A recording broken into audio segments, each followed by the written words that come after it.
this? Welcome to the Killer Comic Show. Welcome to the Killer Comic Show.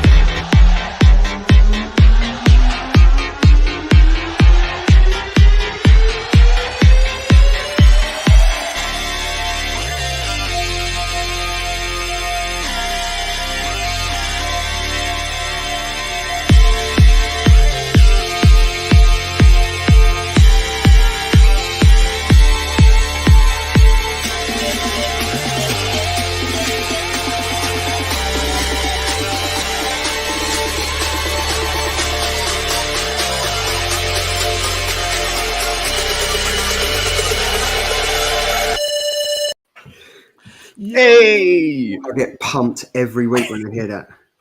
I feel as if we should have like fireworks and like champagne bottles and like. I might have that as my ringtone. Yeah, do it, man. I'll send it to you. It's Thursday again. It's 9:00. How have you both been? Very well, thank you, mate. Yourself? I've been all right. I've been all right. I haven't been as busy as you two because you two work a lot harder than I do. So I'm enjoying some downtime. So I've been annoying you by messaging you saying, yeah, I'm wide awake. I've slept. Yeah, we're getting messages every so often saying, "Hi guys, how's it going? He's up too much." I'm like, "Yeah, we're working." Yeah, we're working. But we've I don't think anyone's part of the show anymore. I'm never here. No. You are part of the show. You're more part of the show than you think you are. So you're integral. I'm integral. We've got a special show lined up for tonight. It's normally we just do the comic reviews and stuff like that, but what we've got in store for you now is absolutely amazing. And should we just let the viewers take charge? So Let's do it. Let's do it.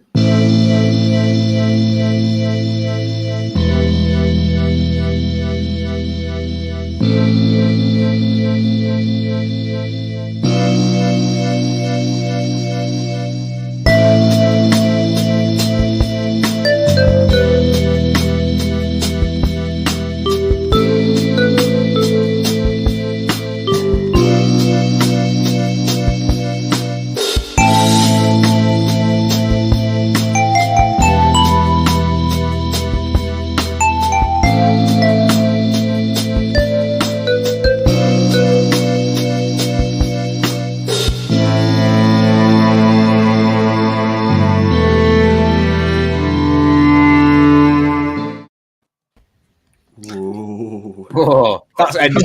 If that doesn't get you in the mood for this show, then I don't know what will. But obviously, we are here with a fantastic team behind Made in Korea. We have the writer, Jeremy Holt, and the artist, George Schall. Thank you so much for joining us. Thank you so much. How are Thank you? you for having us. How are you both? Good? Good. I'm very good, yes. It's been a crazy time for you both, I guess, because obviously I think for a lot of people that don't know, Jeremy, this was your kind of first push into the comic world. I think when you was first on the show last year, you mentioned it was 11 years that you've been trying to break into the comic world. So what an accomplishment. Yeah, I will say that it was my first Image series. I actually have done 6 other books that no one's ever read. So this was a real push as far as like visibility. But it's great after 11 years, like to come into Image Comics with this is, if I had a hat on, I'd be taking it off to you because it's incredible. Like we all said it from start to finish. It was one of the most thought-provoking and emotional comic journeys I think in recent times that anyone has read. I know there's people in the chat that have spoken about it on social media and stuff like that. So how did the partnership between you and George start, I guess? Oh wow! I feel like we've been asked this question. We've never spoken about it simultaneously. Well, George, do you want to explain how we met? We had a friend in common, a friend and collaborator in comic,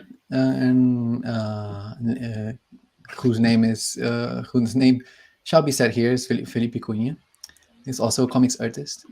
And Jeremy, I think, was collaborating and had collaborated, right? Yeah, we did like a 10-page short and for an anthology that never got published.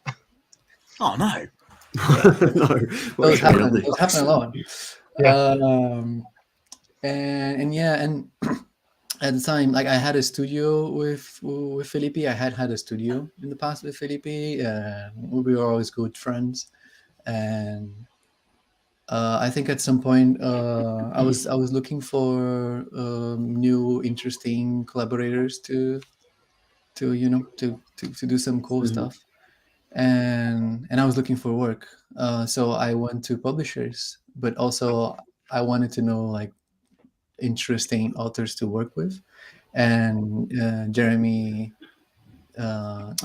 Jeremy's name was one of the names that Felipe actually brought up to me, and it was I looked at the work, I read the work, I it resonated with me enough that I kind of wanted to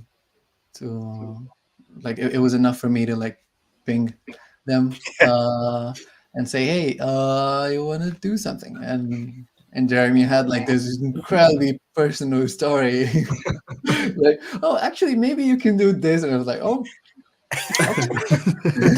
no pressure. Just drop it. Just Jeremy dropping bombs everywhere. And it's I mean, amazing. it was something you had on your website. I think it was called or it's called Hitomi. Mhm. Yeah, so there Yeah. was this short, I think, that was set in, from what I can tell, Japan, and I could tell that George respects and honors the Asian aesthetic, and it's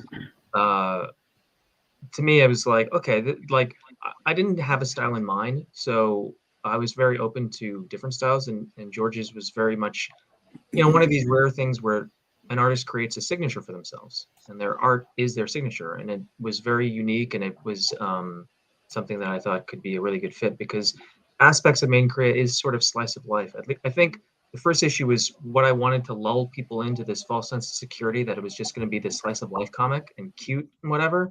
And I think George definitely helped promote that idea. Yeah. Yeah. Sorry. Yeah, I agree in that sense. I think as soon as you gave me the pitch, I was like, oh, so I get to do cool sci-fi, but we also get to like explore characters and do some life stuff, some real people stuff, which is the thing I guess I'm good at. I'm good at doing acting in the comics and drawing acting more than drawing exotic things. So yeah, it instantly pulled me like.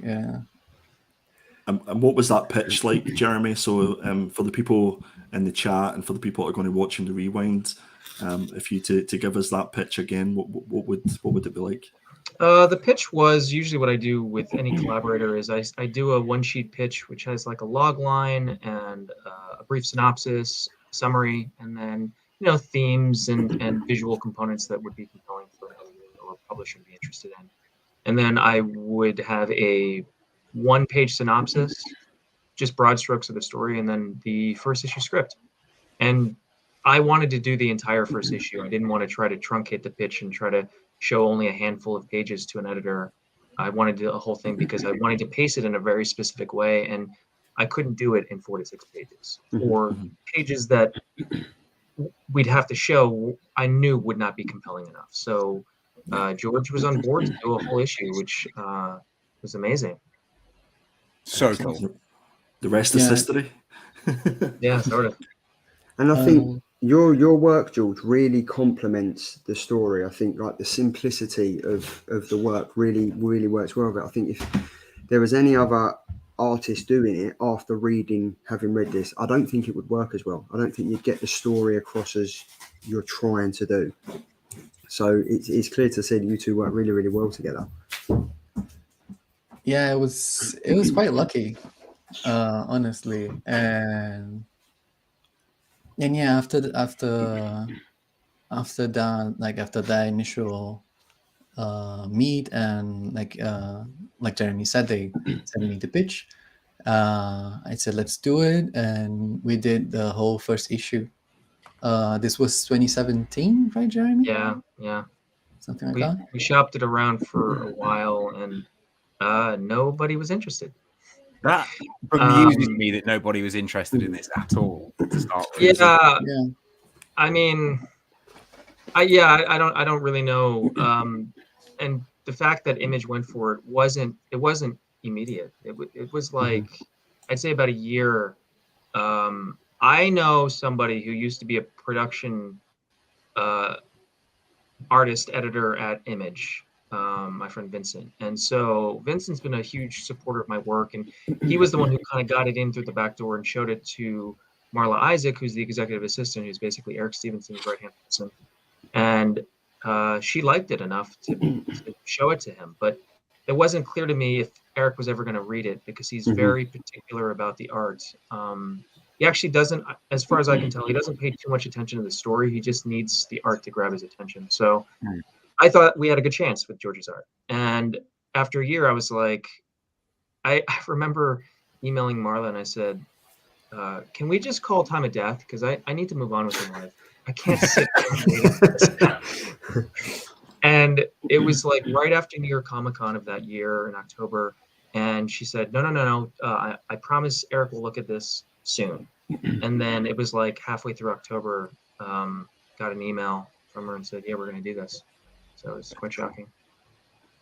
That must have been great. I mean, did you always have in the back of your mind that you wanted Image to be the one that released this book? Or was yeah, 100%. Like, I'm so glad nobody else saw the potential in it, to be quite honest. And it was interesting timing, because George had already, I think, accepted a project, another project. So everything kind of got pushed out, which was good, because I think that the art that you're seeing that everybody has read was not the exact art that we pitched with. And it was George going off and working on another book and refining their style that really, I couldn't see it going any other way now, because without that time away, I don't think the art would have looked the way it did. Yeah, if anyone wants to see that, I've been posting sometimes on Instagram some before and after. You can see the difference between the pitch of the first issue and the first issue that we actually have is very different. I changed the style a lot. That's cool.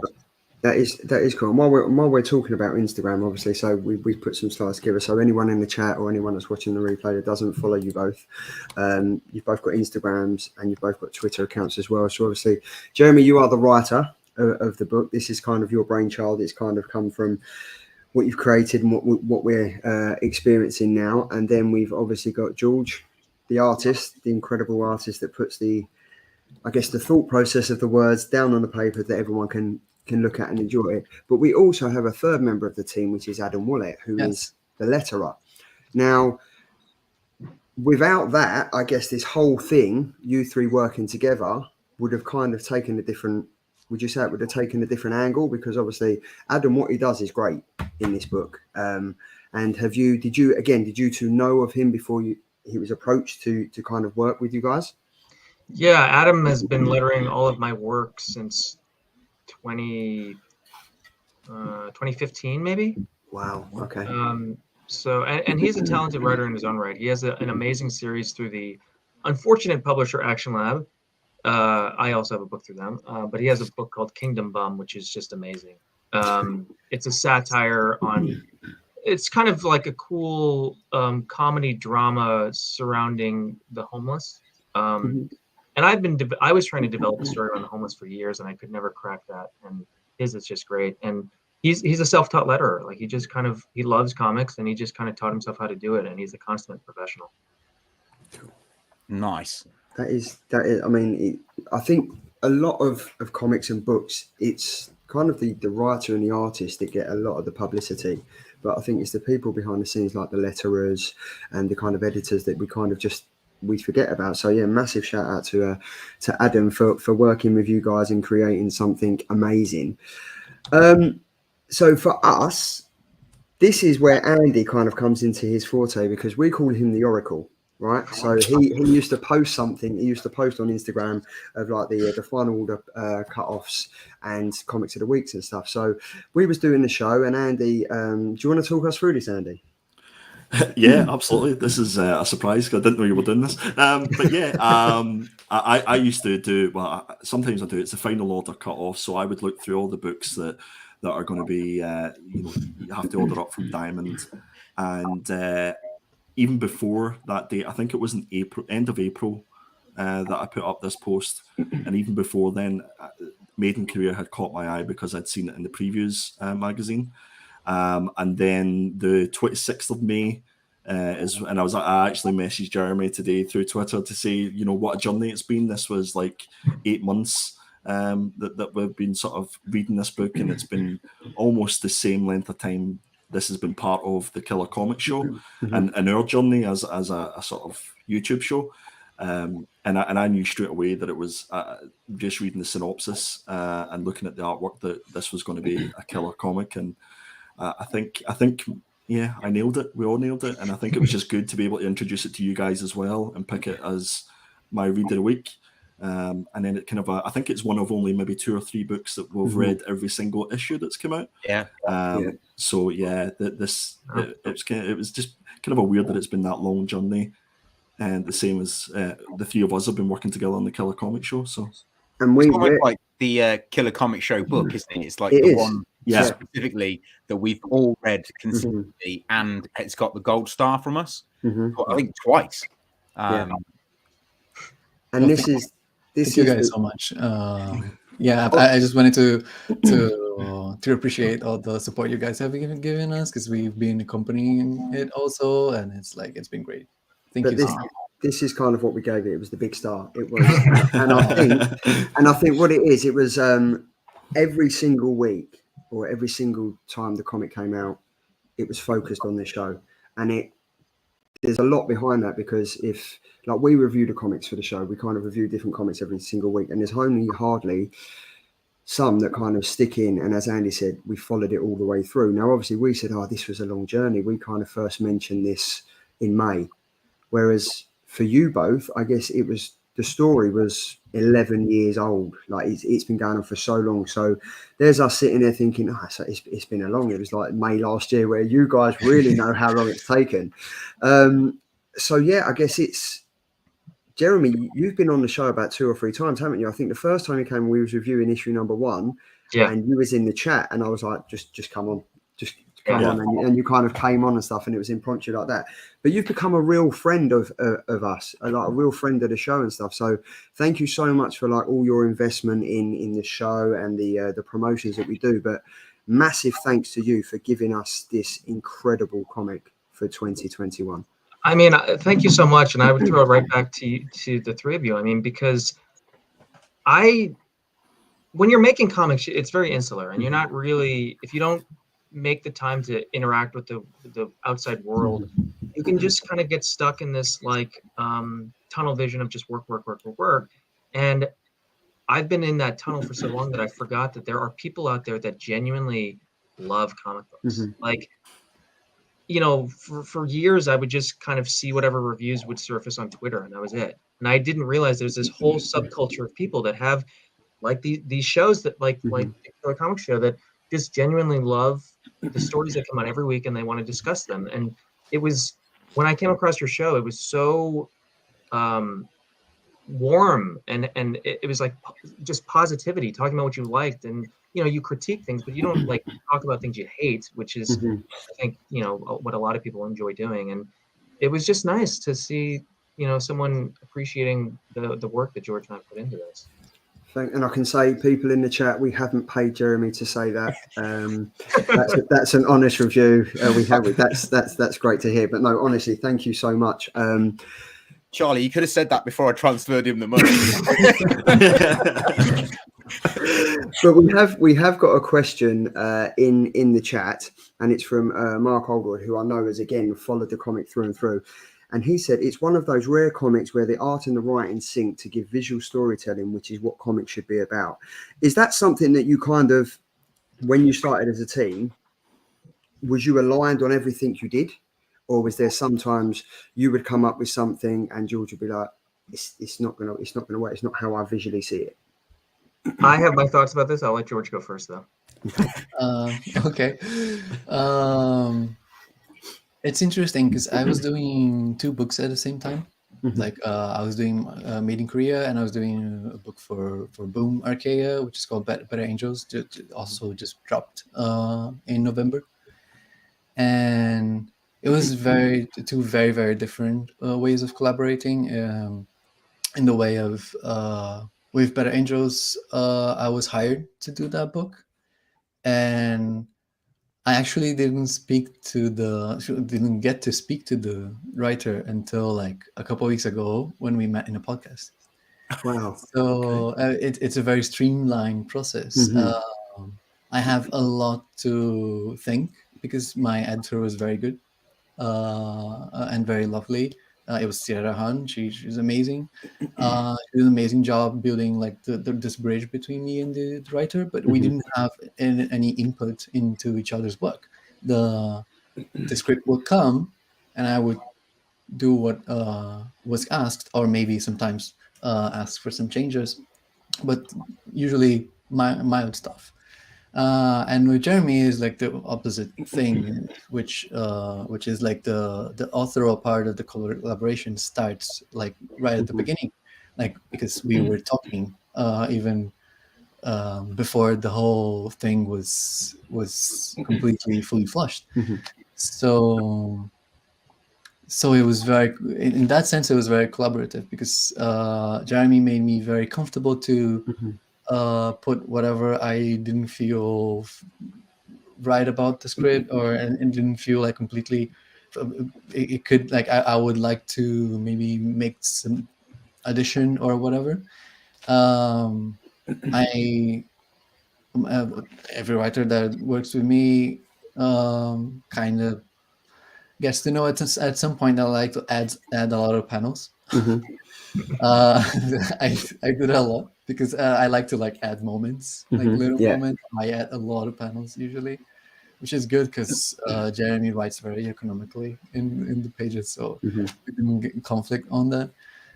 And but not only that, like they really allowed me to like go in and participate in a story that is very like personal. So yeah, I was very thankful for it. And in the same way, um, I as soon as I would do roughs, I would do sketches, I would do everything. I would send Jeremy everything because we worked mostly without a content editor, or like not a content editor, but a straight like editorial editor. You know, that will actually send us this is not right. Maybe let's talk about the script, maybe etc. etc. We kind of have to be our own editors in that way. So I think that strengthens the collaboration also. Yeah. So yeah, Jeremy, you go now. Yeah, I would to just piggyback on what George was saying. I can freely admit this, that George is the most vocal collaborator I've worked with, in the sense of we both have the same vision of what we want to do, and they were just very hands-on. I remember, I love this memory. So like we were working on issue 4, and there's a very violent scene that happens in that issue, and George sent me a message like, "Hey, can we talk about this? Because I have some questions." I was like, "Okay." So then I was like still half asleep, and they call me, and I'm lying in bed, and before I know it, we're talking about the justification of ripping someone's arms off. I'm just like, okay, well, let's walk through this. Let's go through the cases and figure out, like, is this the right? Because George's concern was, we're going to make Jessica very unlikable if she does this. And I said, that's true. And so we just kind of debated it. But I really liked that George came to the table with ideas. And specifically at the end of that issue, they said, the very last line in that issue, they said, there's no warmth to this line. Like it lacks humanity. And I went back and I hadn't looked at that line in like 2 years. And I looked and said, yeah, that's a dead line. It doesn't resonate at all. So I changed it. And it's that kind of stuff that I think really does come through, and is like, the comment that was mentioned about just feeling like it's very symbiotic. And it is, because we really worked on this in tandem from beginning to the very end. Yeah, I feel that also I wouldn't do that if I didn't feel that we both couldn't actually push ourselves more and more. I felt that whenever I felt something like wasn't really clicking, it was because I knew you could make it click. So yeah, like that line, for example, you came back with like a bomb of a line. I didn't expect you to deliver something so awesome, but when you came back, it was like, oh damn, now we have a cliffhanger. Yeah. So yeah, it was always like your response was always good, which is more than you need.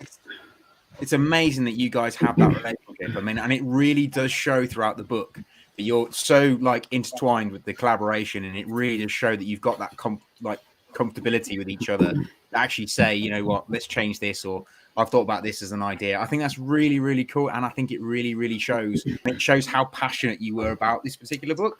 I think that's why it is so successful, guys. Right, massive hat off to you. Thank you. We've got a question from Mark, and he said the covers have a very distinctive style. Was that from George? Yeah, the cover's all George. I sent out ideas for each cover, like a short pitch for each one, and I really like that we settled on a very cohesive, design-forward set of covers. Yeah, I'm also I'm actually a graphic designer by by profession, by academic studies.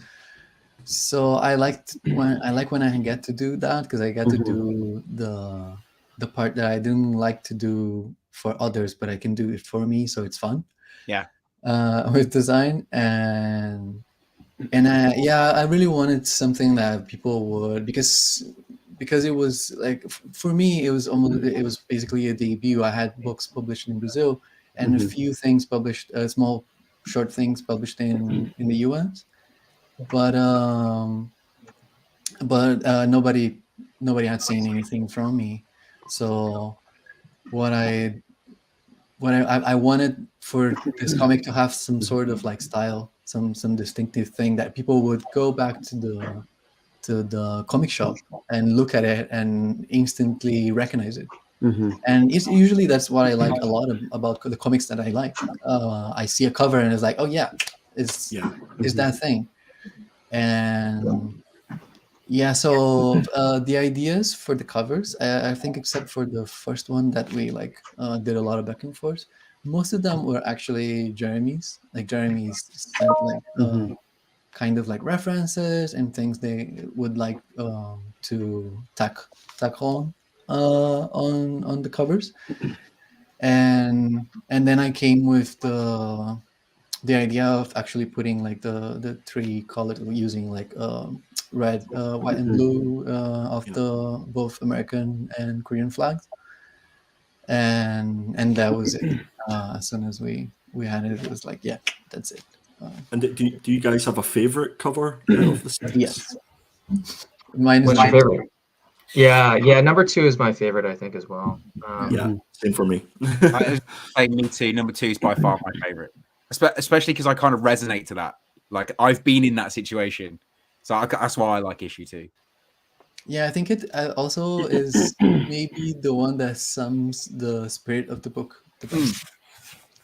Yeah, I think so. I mean, the first cover went through a lot of different iterations, which was kind of cool to see looking back on the very first sketch to the current one. And honestly, I also really love the cover to the trade.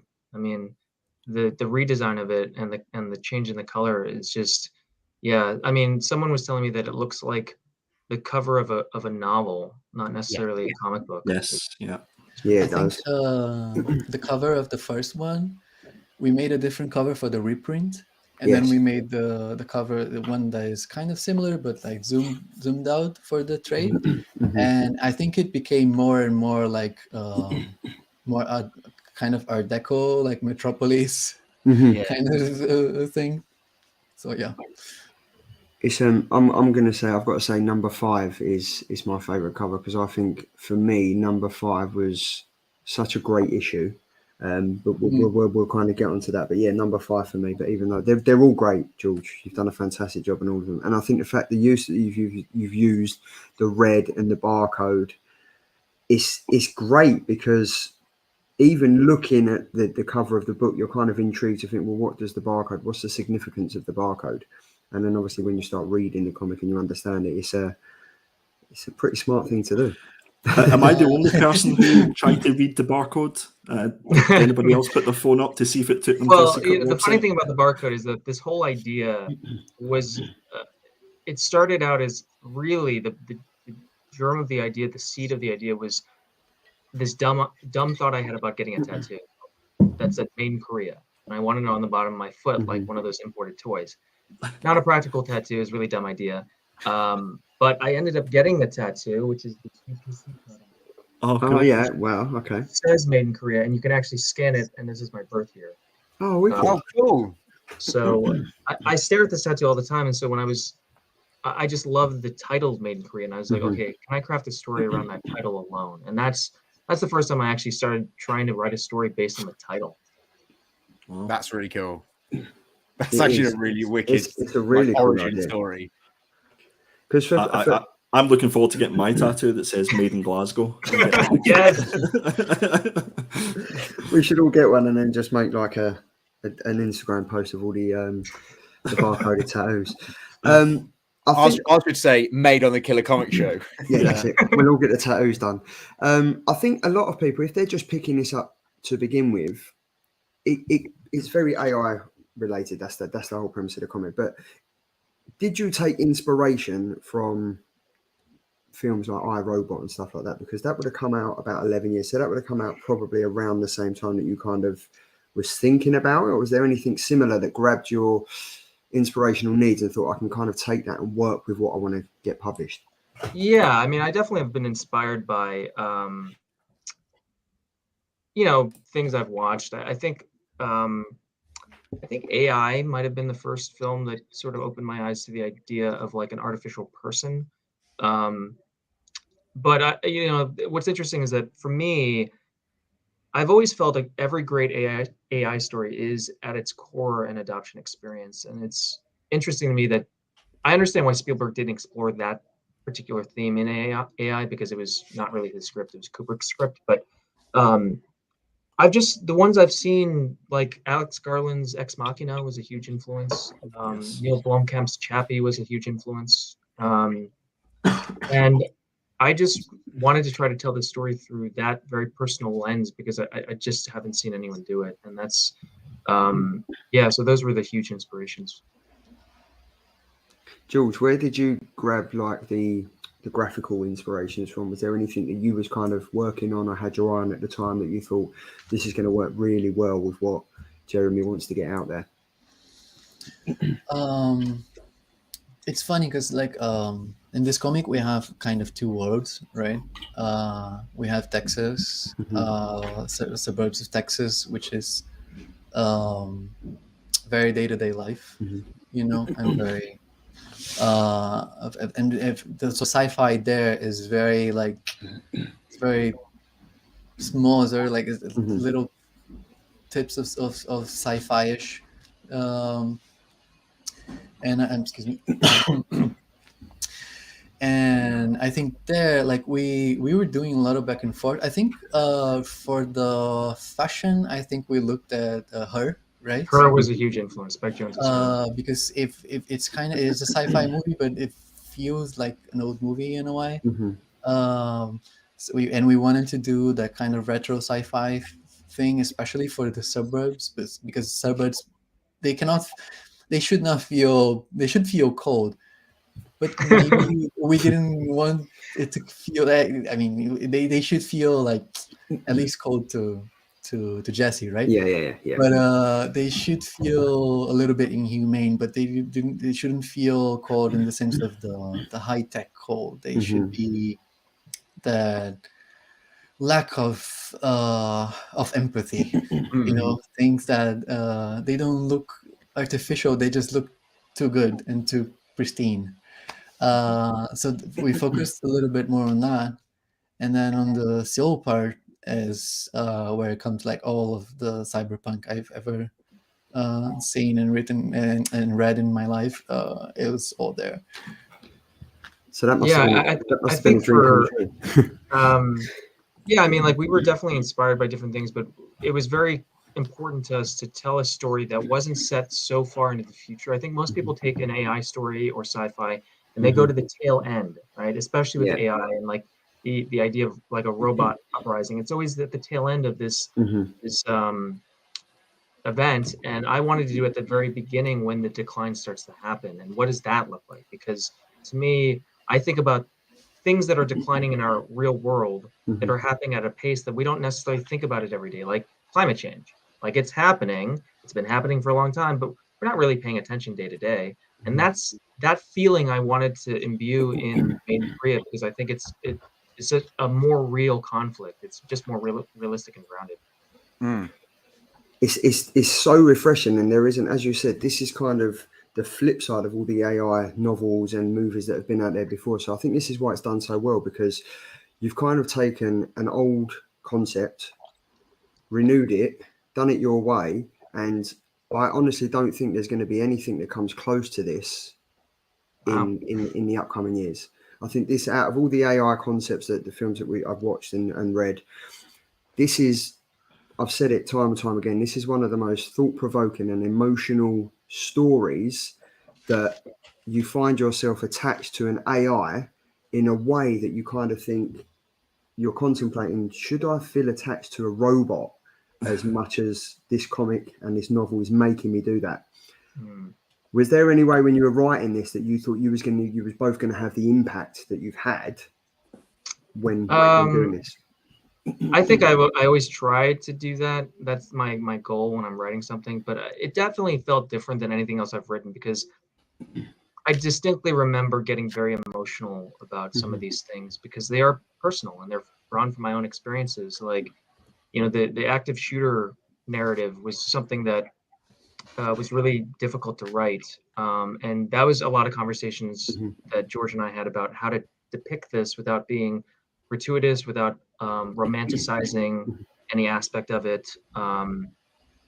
And yeah, I think that there were definitely scenes, especially with Sulin and just how she treats Jesse. Um, I was sort of, I was sort of living vicariously through the character at all times because she sort of has an emotionally available mom that uh not to say that my mom's not emotionally available, but like there's just something about being adopted and there are certain conversations that I think need to be had with you know a transracial adoptee that wasn't happening in my house. And I got to kind of explore those nuanced conversations in this book. And then, you know, just seeing when I'd get completed art coming in from George, it was just like it was that emotion times 1,000. Like, oh God, this is amazing. So cool. It is so cool, and I think obviously each individual issue tells a different part of Jessie and her surrounding and how she's come to life and how she's dealing with everything. For me, and you kind of spoke about it, issue number 4 was quite impactful, shall we say. This is where Jules gave you a call at like what 3-4 o'clock in the morning to say there's one part in this that's going to kind of either going to be hit or miss. For me, this kind of had the reminiscences of the shooting in Columbine. Like Yeah. for me, this whole thing was kind of, it took me back to them because that was the first like school shooting that was massive in America. Correct me if I'm wrong, but I think Yep. was it quite a touchy subject and the way that you had to try and get this across without being distasteful? Absolutely. I mean, I did a massive amount of research into the Columbine massacre, and um, having worked at a school that almost had a school shooting made that so much more real. Because I mean, when Columbine happened in 1999, this was like the birth of the 24-hour news cycle. So there was a lot of misinformation and false narratives going around about these two boys and about what was transpiring. And I read a really informative book about the whole account from one of the first reporters on the scene who has spent the last 20 years sort of cleaning up the misinformation. And so working with George on this, yeah, we definitely didn't want to scare people away because it's a very American thing, which is I'm curious to know about all of you who are not American to read a narrative that features this concept I'm just curious to know how you feel, because I've talked to other reviewers who are American, and it resonates in a very specific way because Mhm. it hits home. And so I'm just curious to know what you all thought about it. Andy? For me, this particular issue was an uncomfortable experience and an uncomfortable read. But it was done in such a way that after reading the issue, it made me go away and it was thought provoking. It made me think about it. And it was one of those things that it made me go Google those particular instances where there have been shootings and things. And there's been obviously shootings everywhere in the world, unfortunately, specifically in schools. And there's even been ones in Scotland as well. And that's where it resonated for me. So it was a little bit, it was even closer to home. But I think this is the beauty of the writing, is that you've taken uncomfortable narratives and you've been able to portray them in a way where it isn't sort of throwing it in your face, because you're turning each page and you don't know what to expect. And it all really comes back to Jesse. And I think that's the key for every issue, even though you're exploring maybe difficult narratives, maybe challenging subjects. It all comes back to Jesse, and this is what this book is all about. And that's for me what is the beauty of it. Tom? I would just totally agree with Andy. I mean, I've lived a very sheltered upbringing, so I've never come across anything like that, or there's never been anything like that at my school. I mean, probably the worst thing that happened, someone probably farted and it got reported to the head teacher. That's probably about the worst thing. However, reading this, like Andy said, it was very thought-provoking. It made me very uncomfortable with the whole thing. And then I ended up Googling it and reading about it. And then it made me feel really kind of like I was connected to people who I wouldn't necessarily normally be connected with. Like I felt like I could resonate with those people that might have been in that situation, just because I've read about it a little bit more and I've got a bit more of an education about it. So thank you for giving me that, to be fair. Yeah. So that was awesome. You try to be a better person after kind of reading each one of these issues. You go away, try to be that little bit better to every human in the world, and not many comics do that. I think I've only read a handful, specifically over the last couple of years. But you obviously you guys spoke about what movies that you sort of took inspiration from. But I think what will happen in the next coming years is that there'll be a lot of books that take inspiration from Made in Korea. And reviewers like ourselves in the UK or in America will be saying, "Oh, this is very much like Made in Korea." Yeah. Well, I think like as AI things go, it's so refreshing. Like Charlie said a minute ago, it's very refreshing. But the best thing about this is probably the only thing I've ever read or like been involved in and got resonated in, where the character is supposed to be the robot, but it's the most human character in the entire thing. So I think that's really refreshing, and the fact that you can resonate to her, even though she's not the human being, which I just thought was brilliant. I just think really, really cool. And like Andy said, I think people are going to be looking back at this and going, "Wow, they really did set the benchmark high on this one." Thanks. Yeah, I think on that note, I definitely wanted to write these characters that are in Jesse's world, that they all are kind of following a script based on society, based on their own agendas, and they don't deviate. And she's the only one that's sort of neurodivergent in that way, where she's just going in her own direction. And it was an interesting thing for me to write these scenes and then see George's art, which on the surface is very approachable and soft and warm, and to see what happens in this issue, I think made it even more compelling. Which is crazy, because Jesse's meant to be the one that's programmed, but it's all the other people who are doing the exact same thing over and over who seem to be programmed. And I've only showed this image because I don't want to ruin it for no one that's read the comics or hasn't read the trade paperback. But there is a panel in this, and George, you've done fantastic in it, where we kind of flip from this, which is the cover of issue number 4, but we kind of see this in the panel, and then there's a part in it where Jessie, you kind of see her brain switch to think, this isn't right. Like, this isn't how things should be doing. This is not what I'm programmed to do.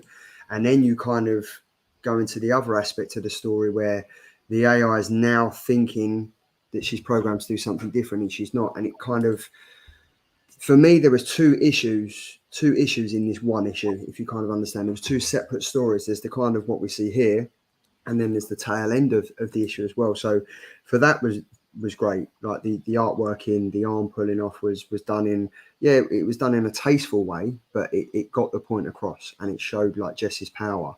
And I think Dee Piercy's comic said, "Love Jessie. I was bummed when she got upset in the story."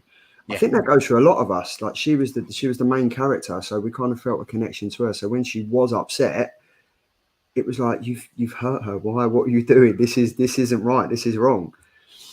And then we've also got Dino. He posted on Instagram today. I've been recently catching up with recent releases at the moment. I read Made in Korea and The Many Deaths of Lady Star by Ram V back to back. This was by far the better book to me. Wow. It's honestly, you have both absolutely smashed it with this book. That's all I can say. That's all I'm going to say. But this was killer from me. It is a killer from me. It was the issue number 5 for me that I think I mentioned to you, Jeremy, that this came across as a very personal issue. Yeah. This to me, this panel especially came across as a very personal part of the writing for you. And I think it was incredible. It was really touching. So thank you for providing us with this panel and the rest of the comic, obviously. Thank you. I mean, what I'll say about this particular page, this is just another example of George understanding like acting and really getting the facial expressions, the body language down just right. I mean, I'm sure I wrote some direction there, but it really, George kind of carried it the rest of the way. And when I was writing this issue, it really, I think George and I have connected outside of just making the comic, just as two people we've connected. And we are in a way have been on similar journeys regarding gender identity. And it's, in a way, I was kind of writing this because it was an opportunity to kind of showcase how I think maybe George was also feeling about themselves and like the character. And I think both of us relate to Jessie's struggle. Yeah, it was funny that we started this project when I was still questioning myself, and I ended this project in the middle of middle of transition as a trans feminine person. So it's it hit very, very hard as I was doing this this one issue specifically. It was very much like putting what was in my head and that you had transformed into words into the comic. It was very easy to empathize. Yeah, and I'm thinking about it now, the timeline. I think we were both married I mean, when I was writing this, I was definitely married, identified as male, and my life is so different now. And it's just interesting to just see that we were both working on the story, and in a way, we were kind of getting to explore our own feelings about our life as we're moving through it. So it was sort of a really serendipitous moment, and I think again, it rings true because it is true, and it's something that we're pulling from direct experience. Well, I'm speechless. That's that's crazy powerful, because there was one particular panel that really resonated with myself when Jessie was in getting clothes in the clothes shop, and you know, the story was sort of suggesting that, okay, so here's what you have to wear. You are seen as a girl, and you have to wear like what girls are meant to wear. And Jessie kind of said, well, no, wait a second, I want to wear that. This is what I want to go and wear. And I think for me, that was the most powerful panel or number of panels in the book, because any young person reading this book and being maybe they don't know, and they're having thoughts, and they're maybe confused, and they don't have anybody to speak to. I think they would have got a lot of comfort reading this book and thinking and knowing that, well, do you know what, it doesn't matter what you wear, you can wear whatever you like. And I think that was a really powerful thing for me. So hats off to you guys. Thank you. It has been very heartwarming to see the response of queer community towards this comic has been it's been really amazing. I did not think of it when we were doing. I didn't think of the response, and I wanted to put something out there that expressed what we were feeling, and it's really cool. I'm kind of speechless. This is the first time Yeah. this ever happened on the show. I'm speechless. The Tom and Andy would say this doesn't happen much.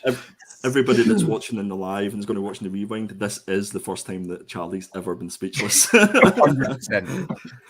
But yeah, I think Dan has said that this resonates as one of the best pages in the series as well. So obviously there's loads in there, but it's great. And what I kind of want to do now is kind of get both your takes on. Like Andy has done these slides. Andy put these slides together. They're fantastic. So what we've kind of done, he's done it in a way where we want to kind of hand over to you both. So if you was giving the instructions on how to do your proxy and stuff, we've kind of put it in a quick start guide for your proxy. It's just a bit of fun, just to see how things. So we can kind of get into the brain of you both to see how it all came about for you to pick up your story. So obviously the quick start guide for your proxy would be step 1, remove box, step 2, power on, and step 3, raise your child. Is that how you kind of saw this book coming together?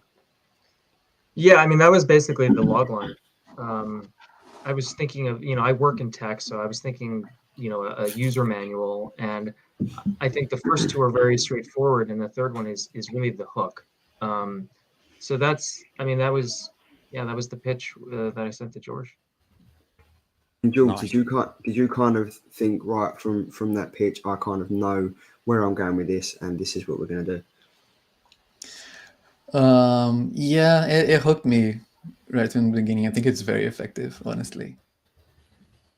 It's 3 steps. I love the consistency of it through each of the issues. Mhm. Yeah. Because it was obviously the different steps, and it kind of if you were involved in the comic and you were reading it, then you could just read this quick start guide and kind of get an idea of what the issue was going to be about. Mhm. But the more powerful thing is once you'd read the issue, then you look back to the quick start guide, you instantly got it, and it made sense.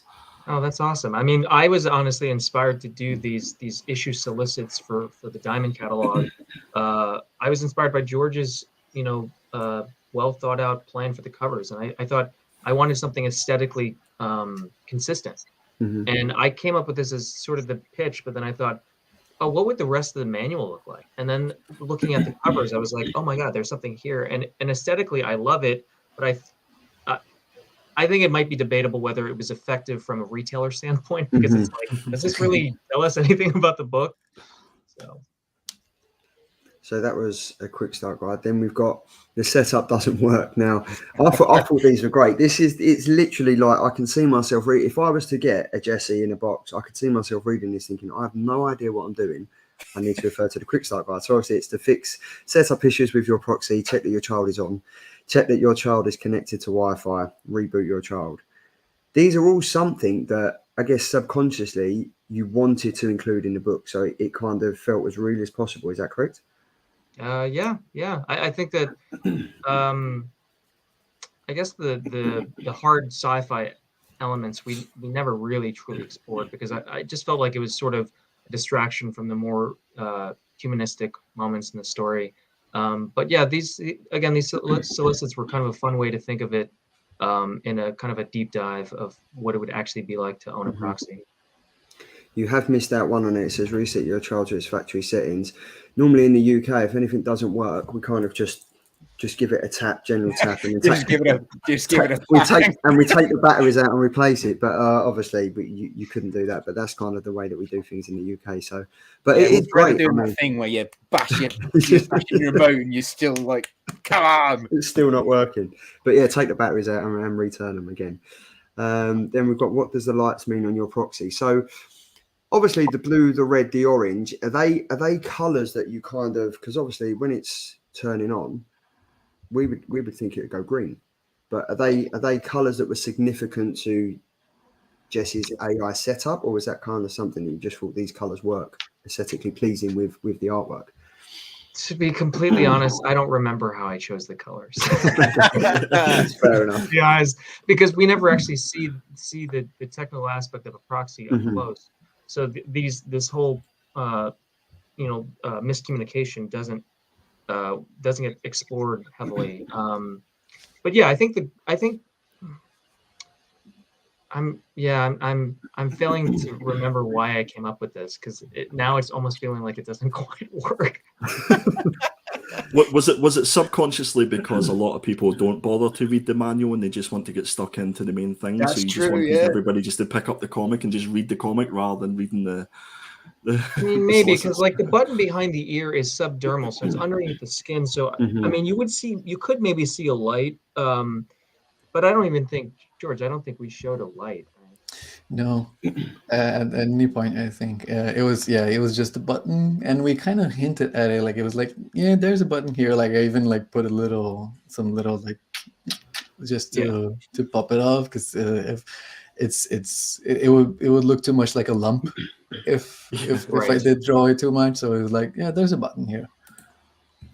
So Andy, when there's stuff in the comic that's not meant to be read, this is it. This is the stuff that's put in there that's not meant to be read, and we're not meant to mention it. But it works well. It does work well because, yeah, I mean this would be great published, like if it was kind of like the guides of how to work this, because I think it's great, and it ties you in and it brings you more into the world of the AI. I wish I had a user manual for my two daughters whenever they were first born, to be honest with you. So Yeah, I think that would be an interesting thing for people who read this that are parents, like, because I'm not a parent and George isn't a parent. So like having to kind of explore this through my own research with my siblings who have kids and whatnot. Yeah, because there are books you read as a would or soon to be parent, but it's not like a direct guide. And I think that's a really interesting angle here, where it is a child, but it's not the way you'd raise a kid. It's like an artificial way of how you'd raise a kid. And it seems like it would be pretty straightforward and easy. And I think that the solicits are interesting because it really does showcase the idea that, after a while, people are going to start looking at their proxies. This is my idea, is that they're going to look at their proxies as a product. And we want the newer, better models. And what's the future of something like Jessie, or even other proxies that are adopted at the time that she's adopted? What is the reality of that? So this kind of sort of hints at that, because that's something George and I have talked about, like subsequent volumes, what we'd explore thematically. I think it works very well, and yeah, there is no manual to how to raise a kid. If you both want to know what it's like, I've got 3 of them. You can borrow one of all ages. I've got a 9-year-old, a 5-year-old, and a 3-year-old, so they're perfect ages that you can kind of borrow and try and make a manual. Because if you know, please let me know. No returns. I haven't got a clue. I just want to write a program that would allow my daughters to clean their room. That would be a good start for me. But what I've done, we've kind of added in some more slides here just for you guys in the chat to like look at. And I think what I'll probably do as well, Andy, if you're okay, that I'll post this on my Instagram as well, so they can kind of see the comic and they can kind of read what the whole thought process behind it is and stuff like that. And then we've got like the talk about deregistering your proxy. I don't want to go too much into this because obviously if you haven't read the comic, then it kind of somewhat gives it away. But yeah, it's all there, and it's probably one of the most intricate comics. I said this at the start. It's one of the most intricate comics that we've had in recent times, and I think with the added subtleties of like the thing behind the ear, as you mentioned, and the thing that happens at the end of the comic, but also the short stories that have been added at the end of the comics as well. They were great, because when you think you've had your filling of Made in Korea, you kind of flip the last page and you're like, oh, this is great. Like whose idea? Did you both come up together with that, or was it Image that kind of thought, well, we're going to add this in and stuff? It was me. I mean, to me, there was a point that I didn't want to do them because I felt like it's hard enough to keep one team together to finish a book. To then I think about bringing on 6 other smaller teams to work on their own stories was like wrangling cats, and I was like, for months I was like, I'm not doing this. I'm not doing this. And then I realized that we don't really get to explore the life of a proxy outside of Jesse's experience, and that we could expand that world. So, the one caveat was anybody that I asked if they'd be willing to contribute, they essentially had to be able to do all of it. Like, I wasn't going to try to manage a team of minimum 3 people, and a writer, an artist, and a letterer. Some teams are even bigger because it's a writer, artist, colorist, and letterer. And like, it's like, you've got to be able. So I was very strategic on who I asked because, I have a lot of talented friends that can do kind of all of it. But something that I've never asked George, and I want to ask him now, is something that every reviewer, Jeremy, every reviewer has mentioned this for good reason, is the thumbprint texture on all of the art. How did you come up with it? Why did you think to do it? And I just think it's awesome. Okay, interesting. It's a great question. Yes, Because Jeremy, it wasn't part of the again. original pitch. You should invite Jeremy to interview people. They're very good. It's interesting because the thing is, to try to keep it short, if the thing mimics how do you say, like engraving, like metal engraving. So the sort of things the sort of printing that you see on dollar bills, on money printing. Yeah. And I did it actually because I had to do like a commercial work for a packaging thing, and I thought it would be nice to, like, after I done with the project, I thought it would be nice to, maybe if someone asked me to do this again, actually have this pattern as a brush, but in a way that works. Like, I actually programmed it for it to like always end in like little dots.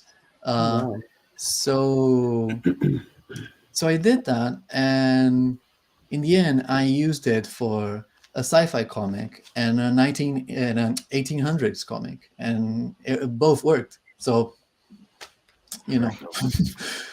Because I love I love texture just as a visual person. I love things that I love the feel of texture. So to evoke that response from me on a 2-dimensional plane was impressive, and that it's sort of like it kind of wraps up the whole idea of identity, because we all have thumbprints that are ID. And I didn't know if you thought about it on that level, because it just sort of took it to a much deeper, more profound.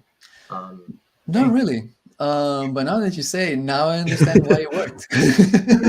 You'll take it. It worked really well, and I mean, at the same time, I was doing a historical fiction comic, which, I mean, of course, it worked really well on the historical fiction comic because of the idea of the metal engraving. It just looks older.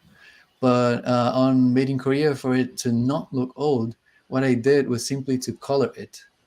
Where in the historical fiction comic, I did all in the same color as the lines. So it looks old. When you color it, it just looks wavy, looks more sci-fi-ish. Yeah. But I guess there's that, and there's the digital print idea. So you just sold it. So next week I won't be on the show. Jeremy's taking over because he had fantastic questions. But I did read something yesterday. You did post something on your story. I know we're running out of time now. But no, it's okay. I've got like another 10, 15 minutes. Okay.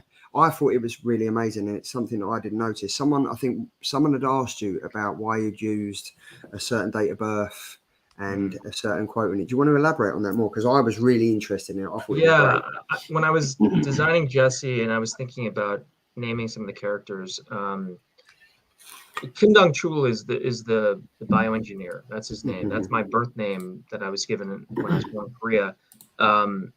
And I was thinking of a name for him, and it didn't take me long because I was like, well, that's my name. Like, why not just use that? Because I've never used it for anything else. And so when I was thinking of the serial number, anybody who follows me on social media knows that I'm obsessed with Nirvana and Kurt Cobain. Like, it's a borderline on a problem. I think someone needs to have an intervention. But I was thinking of serial numbers, and it's, to be honest, it's not a real serial number because serial numbers need to have a certain format to them. But I wanted to just put in this Easter egg to see if anyone would notice. And so her serial number is 4594, and in fact, she's referred to or she's being referred to by her serial number for at the beginning of the story, and I sort of forgot about it. And then a fan sent me a message and said, you know, what is with this number? And they immediately saw it as a date. And I was like, that's impressive because it is a date, and it's the date of Kurt Cobain's death, April 5th, 1994. And Kurt's name is Kurt Donald Cobain, KDC. KDC is my initials. So it's like, that sort of was kismet. Kind of, yeah. So it was impressive someone noticed that. That's really cool. Is there any other Easter eggs? Not that I know of. I'm going through it, going. The same here. That is. I always put something in the art, so probably I'm not gonna remember it, but yeah, you might find something. Sure. So George, you've put Easter eggs in there, and you forgot what your Easter eggs are. That's the magic trick. That's a magic Easter egg. I guess to end it on, are you both going to be collaborating on anything else in the future? Because you graced us with this fantastic book that's going to be around for the ages, and as Andy said, it's going to inspire other things, whether it be movies, TV shows, other comics of this genre. Yeah, there is a one there, and if there there's is not going to be a follow-up, then it wouldn't be a one. So tell us more. We have not made any immediate plans. We've definitely talked very loosely about a second arc. But yeah, that second arc is sort of right now out of our hands, out of our control. So we need to just kind of wait. But obviously, I'd like to work with George again. On what, I'm not sure, but yeah. It relies on all of you guys going out there and buying the book a lot. Yes. And supporting it. And maybe there's more. That will be go on, Tom. I'm really looking forward to in volume 2 when Jesse's searching the internet, she just so happens to be watching YouTube. I like that. That's a whole different ball game. But we are going to be doing a giveaway. So one lucky viewer will be the winner of a signed Made in Korea trade paperback. Us three at the top here. We haven't thought about the logistics of how the giveaway is going to work yet. But we will do, and it will be announced next week on the show. So I think from myself, I just want to say thank you to you both for taking the time to come on the show. Thank you for giving us something that is absolutely amazing.